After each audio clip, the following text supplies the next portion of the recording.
Saya ini ketika tidak suka satu orang, saya bisa pergi untuk membentuk opini, bahkan mengajak satu orang, mengajak orang lain untuk membenci orang yang saya tidak suka. Saya kira ini masalah. Ini bukan jalan damai. Jalan damai yang Yesus ambil itu adalah risiko ini dia tanggung sendiri. Dia tidak libatkan orang lain. Dia tidak berusaha untuk mempengaruhi orang lain supaya membenci orang lain. Renungkanlah. Saya kalau sudah jengkel satu itu saya kasih tahu satu kok jengkel dia, satu jengkel dia. Woi itu juga tidak baik. Dan saya ketika buat khotbah ini saya pikir saya mesti bertobat ini. Karena tiap hari pigo suruh-suruh orang benci orang lain. Saya kira itu hal yang tidak bagus. Itu bukan jalan damai. Kekerasan ini jangan dilihat sebagai kekerasan fisik semata, tapi berusaha untuk hal-hal yang membuat orang itu jadi tidak disukai. Saya merasa bahwa ini sebuah kekerasan psikologi, ini tidak bagus. Bertobat.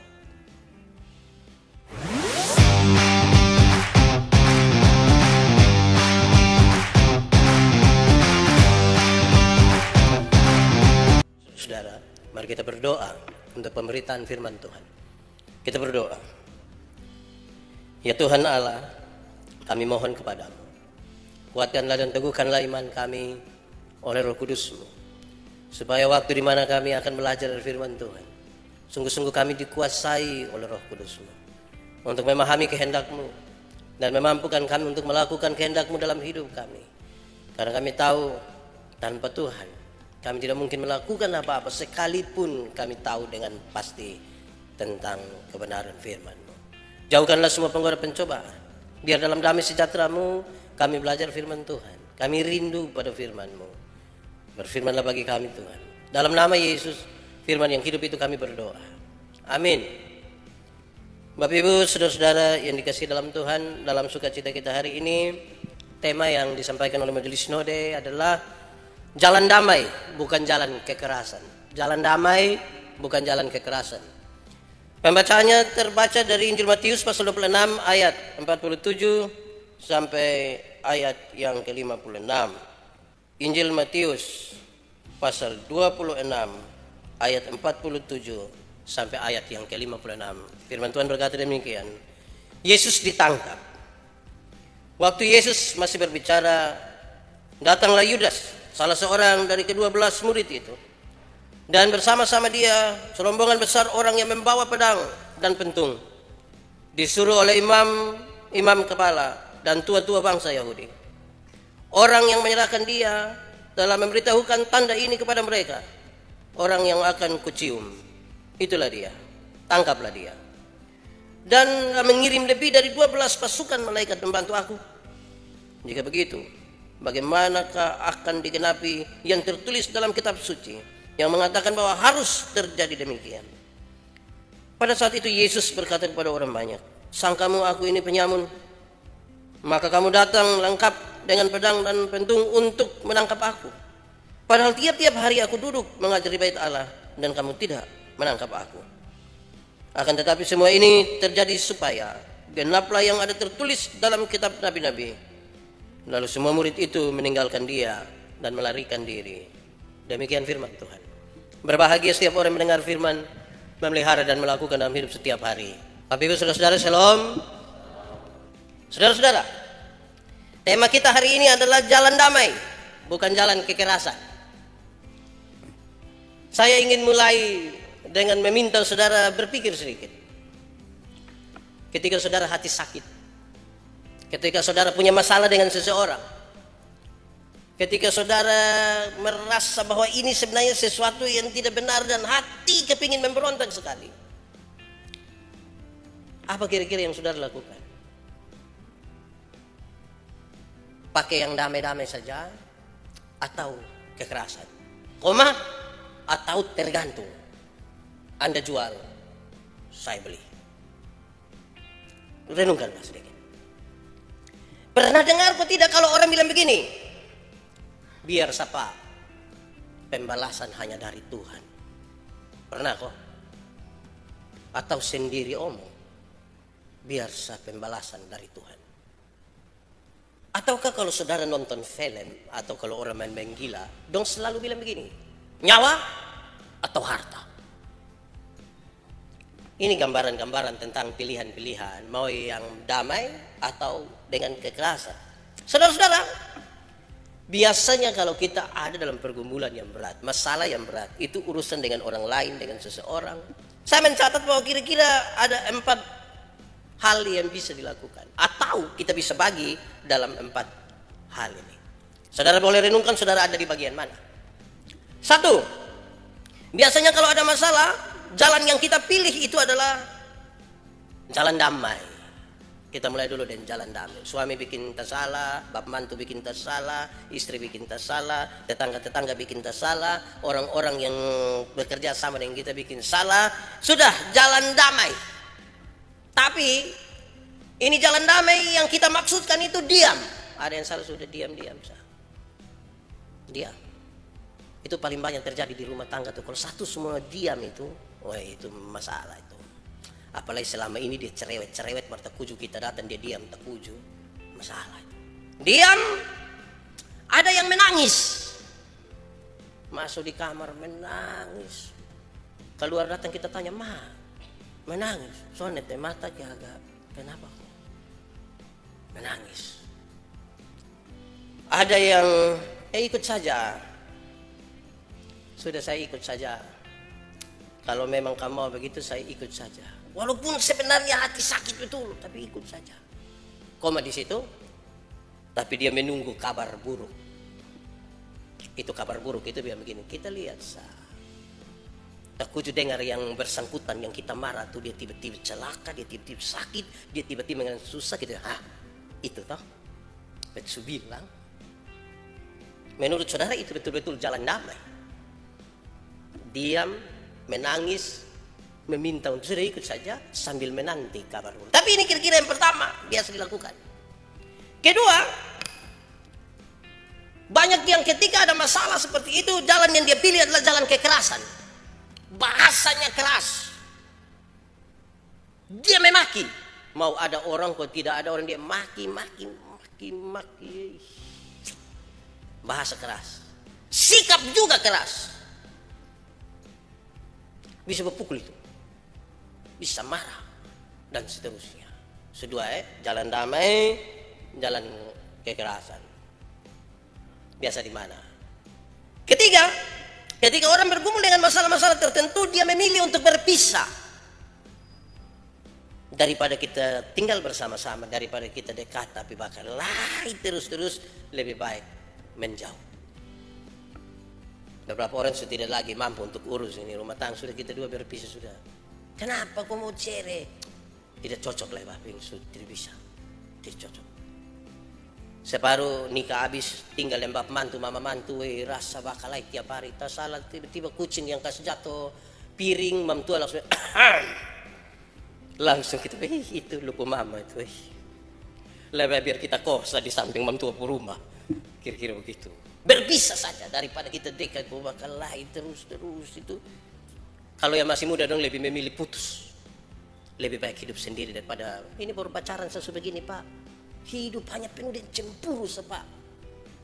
Padahal saya juga cemburu dia sebenarnya, tapi putus.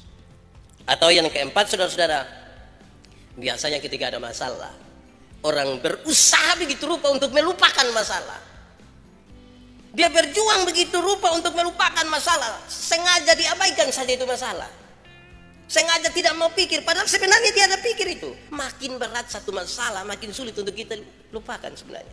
Tapi ada upaya begitu rupa untuk melupakan masalah itu. Saudara tinggal pilih, biasanya saudara ada di mana? 1, 2, 3, atau yang keempat. Silakan saudara pikirkan sendiri, tidak usah tunjuk, tidak usah bayangkan suami punya, ini satu suami ini biasa di ketiga, saya yang biasa di kedua. Jadi begitu juga ini untuk diri sendiri. Saudara-saudara, sebelum lebih jauh untuk masuk dalam teks ini, saya mengingatkan kisah dulu Pak Jidon cerita begini. Ada satu keluarga miskin, satu bapak dan 2 anak. Hari itu mereka lapar, tidak ada makanan. Mereka pergi ke pantai, memancing, dan kemudian mereka dapat satu ikan besar. Mereka pulang dengan gembira, hari ini sudah ada makan ini. Hari ini ada makan. Tetapi ketika mereka lewat istana raja, Oh, raja lihat ini ikan ini, raja suka. Raja panggil, orang tua, kamu dapat itu ikan di mana? Saya pancing Bapak, kasih saya. Kasih saya. Kalau raja bertita siapa mau lawan? Maka orang tua ini kasih ini ikan besar ke raja.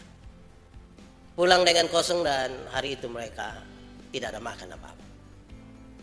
Raja senang sekali kan dapat ikan yang besar ini, dia mulai makan, suruh masak, mungkin kuah asam kok ikan apalah begitu. Mulai masak, makan, terus raja punya jari mulai gatal-gatal sedikit. Gatal-gatal sedikit, mulai luka makin besar. Dipanggillah para penasihat istana. Penasihat istana datang kasih tahu bilang, Bapak, hanya ada satu jalan, itu jari itu harus dipotong itu. Karena kalau tidak potong dia akan merambat ke seluruh. Maka dengan berat hati dia potong itu jari. Beberapa hari kemudian ini tangan mulai gatal-gatal sedikit. Dia panggil seluruh ini tabib dan penasehat istana. Mereka sepakat, Bapak, daripada dia menyebar ke seluruh tubuh mesti potong. Di pun tangan satu mulai tidak ada. Tiba-tiba mulai gatal di kaki. Wah, ini bahaya ini. Ini kalau kaki tiba-tiba mulai gatal di perut, dia susah sudah. Potong buang perut. Akhirnya dia coba panggil penasihat istana. Dia bilang, coba kamu kasih tahu, tidak usah sembunyikan sesuatu. Tolong katakan sesuatu dan jujur. Kenapa saya mengalami ini sakit? Para penasihat istana kasih tahu, Bapak, pernahkah Bapak merampas orang lain punya? Yo, dia pikir-pikir kapan ya? Pernah. Saya pernah rampas itu orang tua punya ikan itu. Bapak, lebih baik Bapak pergi kok minta maaf di dia. Kalau memang itu jalan supaya saya sembuh, lebih baik saya minta maaf. Jadi dia pergi. Dia kasih tahu orang tua, saya mohon maaf. Saya mohon maaf karena saya telah merampas, mengambil Bapak punya ikan itu. Akhirnya ini saya pun tangan, saya pun jari dong mulai putus buang semua. Saya mohon maaf. Orang tua ini menjawab, Bapak, jauh-jauh hari sebelum Bapak minta maaf, kami sudah memaafkan Bapak. Kami sudah memaafkan Bapak. Oke. Kalau begitu satu pertanyaan lagi orang tua. Apa itu? Saya mau bertanya Bapak. Itu hari Bapak buat apa? Sampai kemudian saya pun jari tangan dong ini bisa dipotong semua. Bapak buat apa setelah saya rampas Bapak punya ikan itu? Dia bilang, saya hanya berdoa saja. Saya hanya berdoa. Boleh saya tahu apa yang Bapak doakan? Dan ini orang tua bilang, saya hanya berdoa begini. Tuhan, Raja telah menunjukkan kuasanya. Dan sekarang saya meminta kepada Tuhan untuk menunjukkan kuasa-Mu. Raja suka tunjuk kuasa, sekarang Tuhan kasih tunjuk kuasa. Dia sendiri tidak pernah bayangkan. Cerita ini saya ingin bawa untuk mengantar kita paham bahwa dia berdoa kepada Tuhan, tidak berhadapan mengharapkan kecelakaan dan kesusahan bagi orang itu, tapi kemudian Tuhan menunjukkan sesuatu. Kira-kira begitu. Itu berbeda dengan kita memilih diam, jalan damai sambil berharap kesusahan pada orang lain. Ini dua hal yang berbeda. Jangan sampai kita serahkan kepada Tuhan sambil berharap kesusahan dari orang lain. Itu berbeda. Saudara-saudara, kisah tentang Yesus ditangkap ini menarik. Kenapa? Karena kita baca tiap-tiap tahun. Bahkan mungkin kita akrab sekali dengan kisah tentang Yesus ditangkap. Dengan sejumlah hal di dalamnya.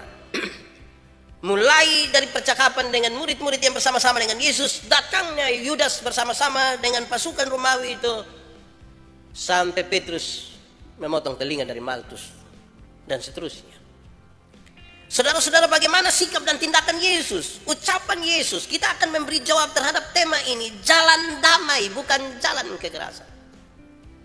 Tapi saya coba catat untuk membedakan beberapa hal.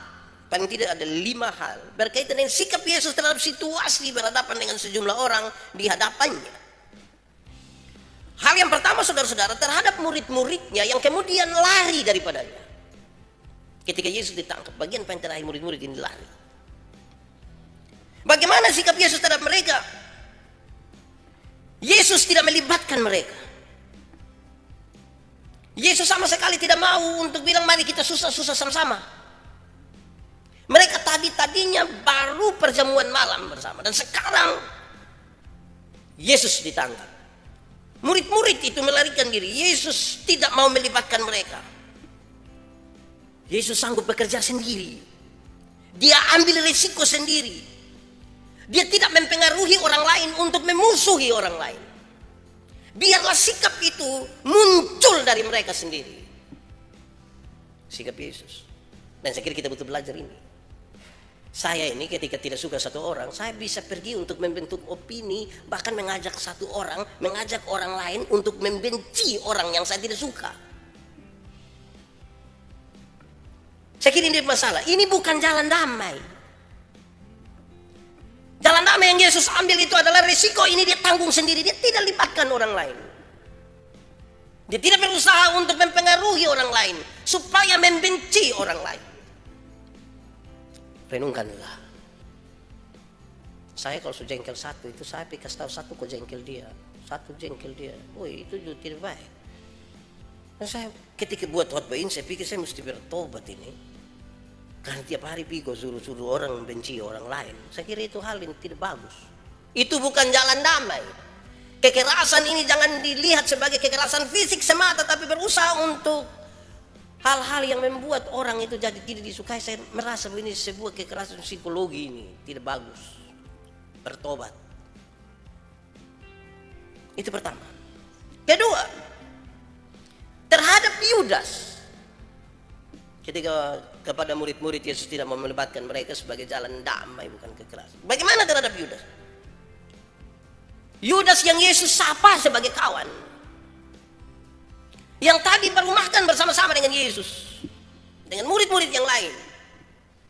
Yesus sebut dia kawan. Untuk itu kan engkau datang. Tetapi terhadap kawan ini, Yesus membuka kesalahannya di situ. Padahal mungkin Yudas punya motivasi yang lain. Tapi Yesus menunjukkan dengan baik ini kesalahan. Yudas itu berpikir Yesus ini bisa diandalkan. Yesus bisa diandalkan. Setiap kali ada pertanyaan sulit dari pemimpin-pemimpin Yahudi, pemimpin agama, dia jawab dan mereka sulit untuk membantahnya. Dia bisa membuat mujizat. Ini orang yang baik. Mereka telah memanggil dia guru dan mereka membayangkan kalau dia Mesias, segera dia akan memimpin Yahudi. Bagi Yudas ini sesuatu yang mungkin masih masuk akal. Apalagi dalam kisah tadi masih ditemukan ketika Yesus bilang sama Petrus, saya bisa meminta kepada Bapa untuk mengirimkan lebih dari 12 pasukan malaikat menolong saya. Yesus sangat pantas di situ dalam kacamata Yudas. Yang Yesus sapa dia sebagai kawan. Tetapi Yesus menelanjangi dosa yang dilakukan oleh Yudas. Bagi kawan, Yesus kasih tahu, ini kesalahan, ini dosa. Saudara, jalan damai itu begitu. Jalan damai itu jangan hanya karena kawan, kita tidak sanggup kasih tahu dia salah. Jangan pikir jalan damai itu sudah diam daripada ada masalah. Yang jalan damai itu benar tetap benar, salah tetap salah. Terhadap kawan harus berani katakan ini salah kawan. Terhadap suami kita boleh katakan salah. Terhadap istri kita katakan salah. Kalau salah, jangan kalau dia benar juga kita bikin dia kesalah-salah, itu juga salah. Kadang-kadang persahabatan kita sangat kuat. Kita terlalu intim sampai kita tidak bisa melihat kesalahan di antara kita. Padahal untuk jalan damai bukan berarti tidak boleh berkata itu salah. Salah-salah saja. Kalau kita mau belajar betul dari Yesus ketika memilih jalan damai. Karena ini perdamaian yang Yesus maksudkan itu bukan saja damai di antara kita dua, tapi damai di antara kita dua dan damai di antara kita dengan Tuhan. Karena pendamaian yang Yesus maksudkan itu bukan pendamaian sesaat. Ini pendamaian kekal bersama-sama dengan kita, tapi juga bersama-sama dengan Tuhan. Supaya kita kalau salah, kita salah saja, tidak apa-apa toh. Ketiga, terhadap para tentara. Terhadap para tentara Romawi yang datang kepada Yesus. Bagaimana sekarang Yesus ada pada jalan itu yang kita sebut dengan jalan damai? Yesus menunjukkan tanggung jawabnya yang luar biasa. Tanpa ketakutan.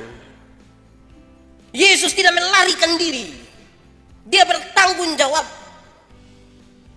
Karena ada misi yang dia bawa untuk penyelamatan umat manusia, bahkan dunia. Dalam tanggung jawab itu, dia berdiri tanpa melawan terhadap mereka. Betapa Yesus sangat menguasai situasi hari itu. Saya membayangkan saudara-saudara, Yesus terlalu luar biasa. Karena memang dia luar biasa.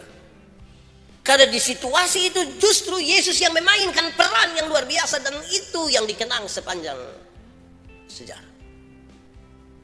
Terhadap orang-orang yang sama-sama dengan dia.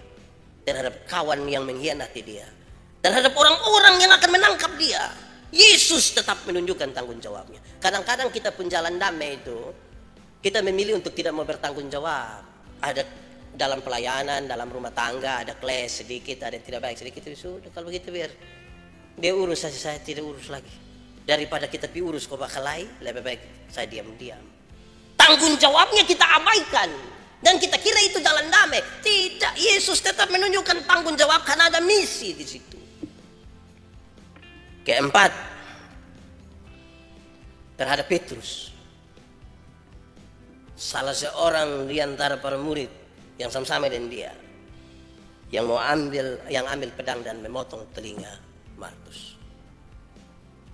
Terhadap Petrus, Yesus menegaskan sesuatu. Petrus, tidak usah kau tunjuk engkau punya kuasa dan kehebatan di sini, Petrus. Engkau kira saya tidak bisa untuk mendatangkan 12 pasukan malaikat? Kalau 12 pasukan itu kita pakai sama dengan pasukan Romawi, maka satu pasukan itu kira-kira 6.000 orang. Kalau 12 kali 6.000, banyaklah. Tidak usah. Kepada Petrus itu Yesus kasih tahu, tidak usah untuk menunjukkan apa-apa di situ. Biar saja, saya juga bisa. Tapi karena ada misi besar ini, engkau harus tadi yang ketiga, bertanggung jawab saja, cukup. Diam-diam di situ. Saya bisa melawan, tapi diam di situ. Saudara-saudara, saya kira ini hal menarik sekali karena jalan damai itu kadang-kadang saya urus banyak masalah damai yang itu damai pura-pura. Di hadapan yang pokoknya yang formal-formal itu kita bilang kita bersyukur kepada Tuhan karena 2 orang yang sudah lama sekali ini bermasalah, bertengkar, bermusuhan, tapi sekarang mereka sudah bisa berdamai. Mari kita beri kemuliaan bagi nama Tuhan. Lantas don 2 pegang tangan, cium foto-foto, baru tulis di media. Lihat 2 orang bisa berdamai. Tapi itu damai pura-pura. Di belakang dong bisa setel kekuatan lain untuk menghancurkan orang yang tadi disebut berdamai. Jadi jalan damai itu bukan jalan pura-pura sambil diam-diam setel orang lain untuk menghancurkan orang lain. Itu bukan damai, bukan jalan damai. Itu juga jalan kekerasan namanya.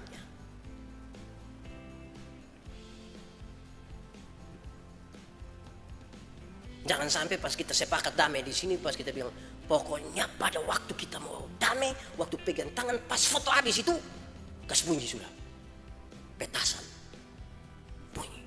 Tidak begitu. Yang terakhir, kepada Malkus yang telinganya dipotong.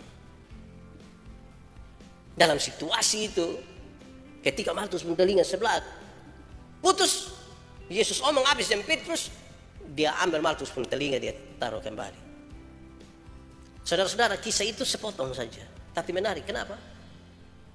Sepertinya terlampau sempurna kisah itu. Sampai-sampai diabaikan oleh banyak orang, tidak ribuan, tapi banyak orang yang ada di situ dan melihat hal itu. Terlampau sempurna sampai mereka tidak bisa berbuat apa-apa. Lihat, sepertinya telinga tidak pernah kena parang sama sekali. Yesus menunjukkan mujizatnya dan saya sebut sebagai mujizat yang sempurna sekali ditunjukkan di situ. Saya tidak ingin mengatakan bahwa ada mujizat yang tidak sempurna, bukan. Saya menggambarkan bahwa ini kemudian membuat mereka heran dan tidak bisa dibantah sama sekali. Betapa Yesus menguasai sebuah keadaan waktu itu yang sesungguhnya dia dalam keadaan sangat-sangat terjepit. Ini antara hidup dan mati, karena saya kira setelah ini 12 jam terakhirnya itu bermasalah sekali. Dia disiksa. Tapi dia menguasai betul situasi itu sehingga jalan damai yang dia pilih ini jalan yang benar-benar dinyatakan dengan damai. Terhadap orang-orang yang bersama-sama dengan dia. Terhadap kawan yang mengkhianati dia. Terhadap orang-orang yang akan menangkap dia. Terhadap Petrus yang ingin membela dia. Terhadap orang yang sementara kesakitan oleh karena telinganya putus. Yesus menjadi pusat sekali di situ. Saudara-saudara, kalau kisahnya kira-kira seperti itu, mari kita lihat saudara-saudara, bahwa jelas sekali Yesus tidak bisa diombang-ambingkan.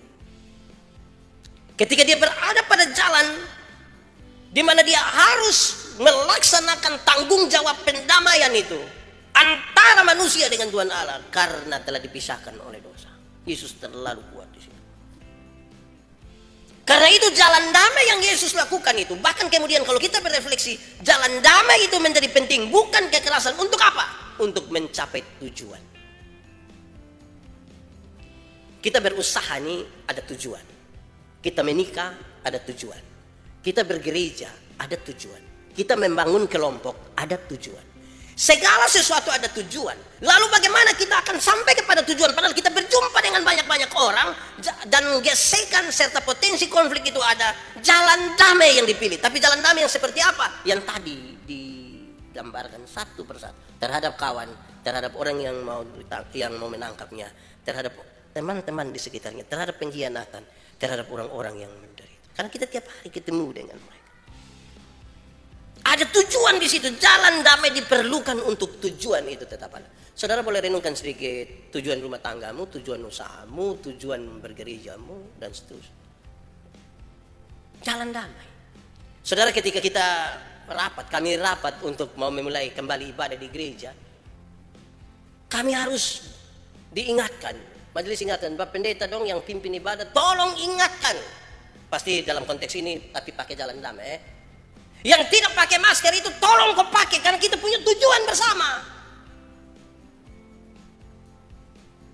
Jangan sampai kita malas tahu dengan keadaan lantas kita tegur, kau tambah masalah. Waktu itu kami rapat ada yang begini, tapi ada orang yang kepala batu, kita omong dia tambah yang jalan damai tapi tidak kasih tahu kesalahan, ini juga berat. Kasih tahu dia marah lagi, kita juga pusing.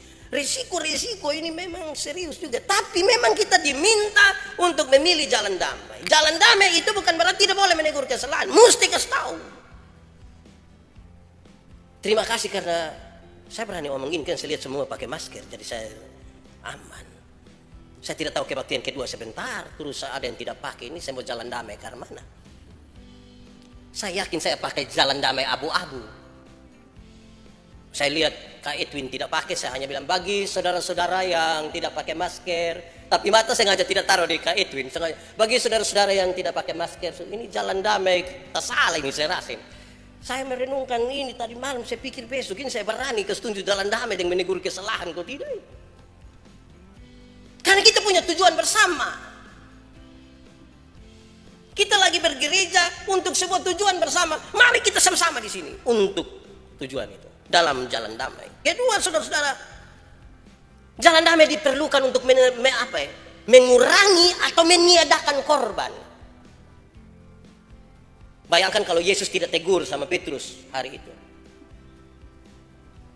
Bayangkan ketika Petrus maju, Yesus bilang, "Woi, 3 orang."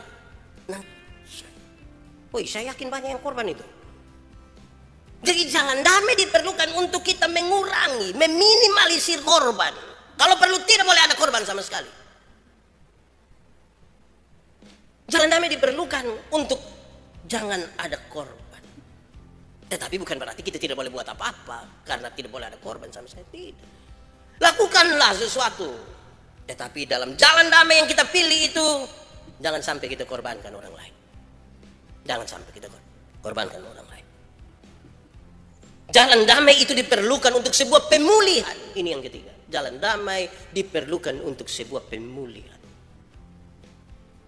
Pemulihan relasi. Jadi kalau kita mau berdamai tanpa memulihkan, tanpa pemulihan, saya kira itu tidak pas. Harus ada pemulihan di situ.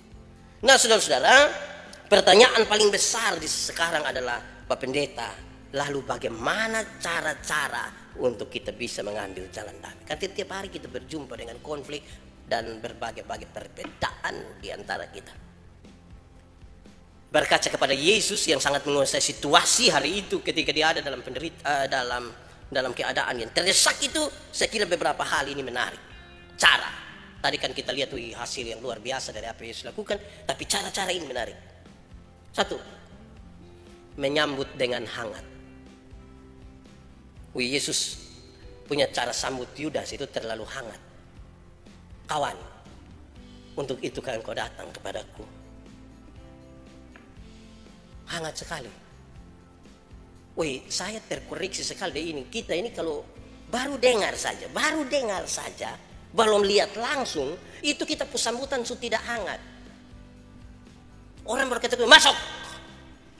Itu bukan hangat, panas. Bukan panas biasa, panas dalam. Saya baru baca status tadi malam, siap-siap baca status, dia tulis begini. Apa gunanya mata kalau ketika ada masalah hanya pakai telinga? Apa gunanya mata kalau ada masalah dan kita hanya pakai telinga? Saya rasa itu pasti panas. Saya ingat anak-anak kecil dulu kalau bakalah itu hanya korek telinga. Korek dengan telinga mirip. Saudara-saudara, caranya tuh menyambut dengan hangat. Tapi jangan bikin-bikin juga. Dan sampai suami bikin tersalah, kita bilang, mari Bapak, mari. Mari, untuk itulah saya ditetapkan menjadi istri. Mari. Itu juga lebe-lebe itu dia namanya. Yesus menunjukkan cara yang ringan sekali. Menyambut dengan hangat. Bisa kok? Ini pakai masker ya, kita tidak tahu saudara bilang bisa kok tidak. Tapi cara, kan pertanyaan paling penting itu adalah bagaimana nanti melakukan ini barang. Kan saudara akan bilang bahwa, kok itu kan dia Yesus. Ini Yosef ini. Tapi ini kan sekarang kita mau sampaikan. Menyambut dengan hangat. Tidak marah besar. Kita ini baru dengarin, kita pun kemarahan ini sampai maki sana, maki sini. Kadang-kadang barang yang tidak tahu apa-apa juga kita angkat, lempar, buang. Saya ingat dulu saya pun teman dong itu, dong pacaran. Yang laki-laki bikin salah, konona marah sekali, dia kunci pintu. Terus dia di dalam kamar, dia banting semua, banting segala barang di situ, dia keluar, dia banting kursi. Saya pun teman satu bilang begini, kalau masih kurang TV lain. Dia juga akhirnya kerasa tidak berani untuk TV. Jalan damai itu menyambut hangat, bukan banting.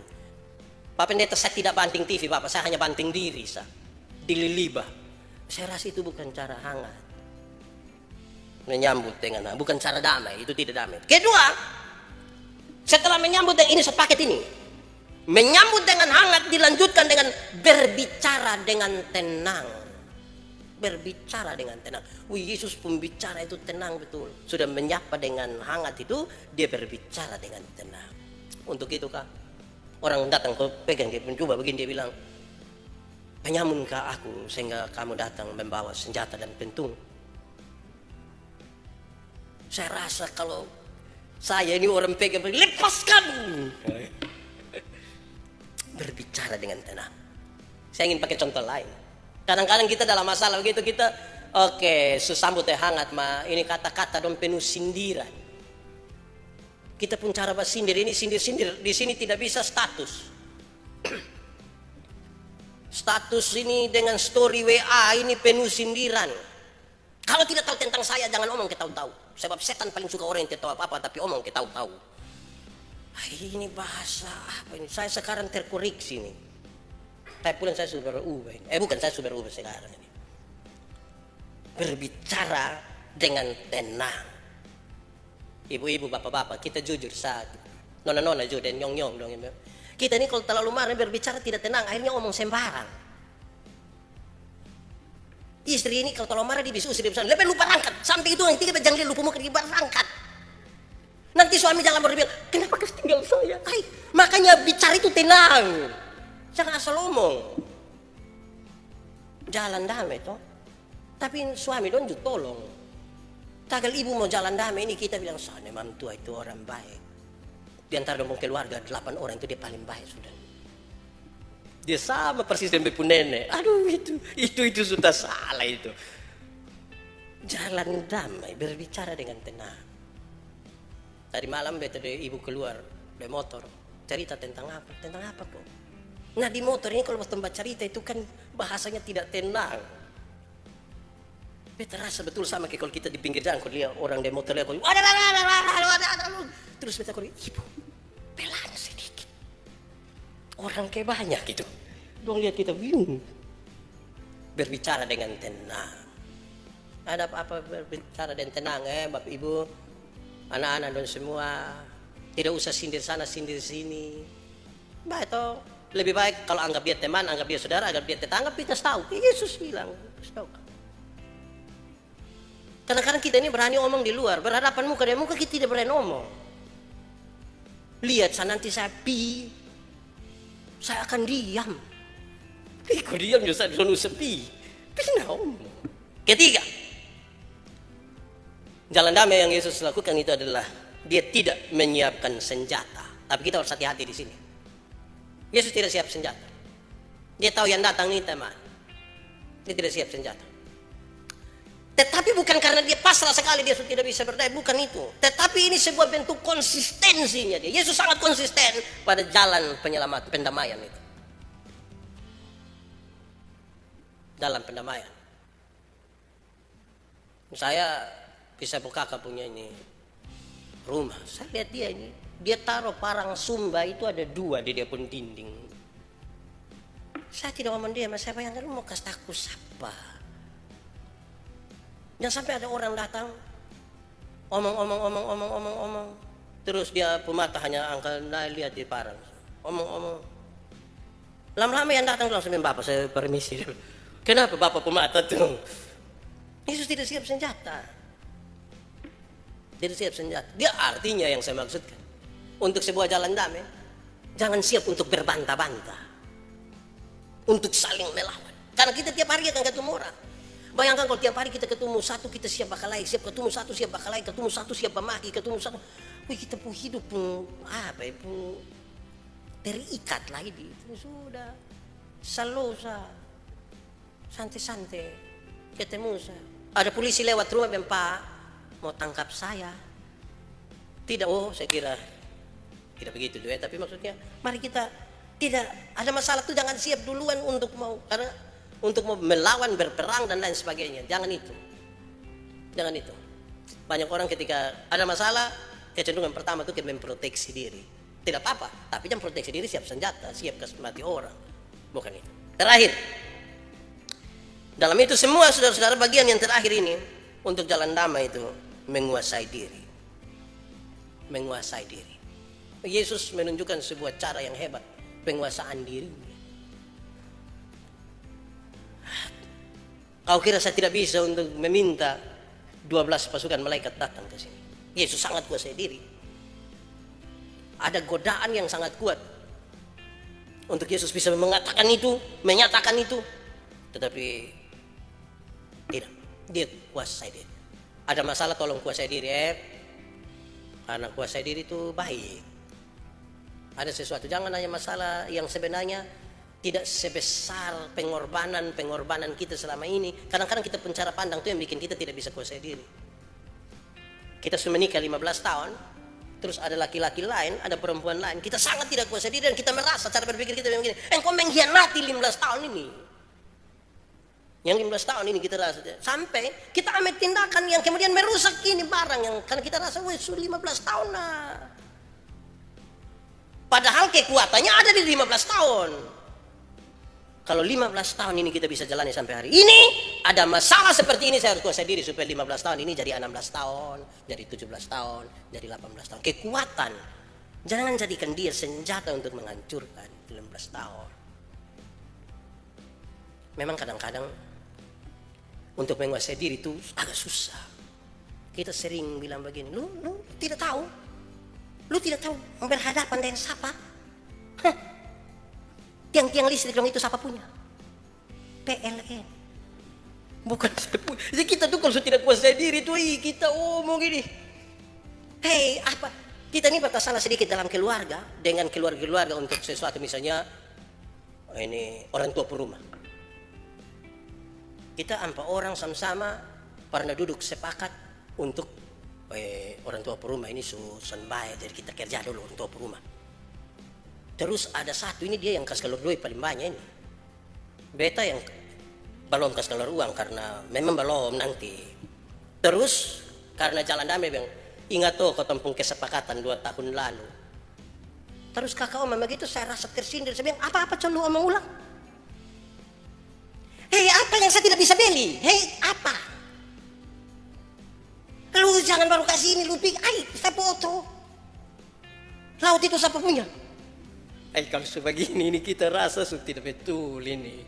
Yang kuasai diri, kuasailah dirimu, jadilah tenang supaya kamu dapat berdoa itu jalan damai. Tuhan memberkati kita. Mari kita tunduk kepala, kita angkat hati kita kepada Tuhan. Kita berdoa.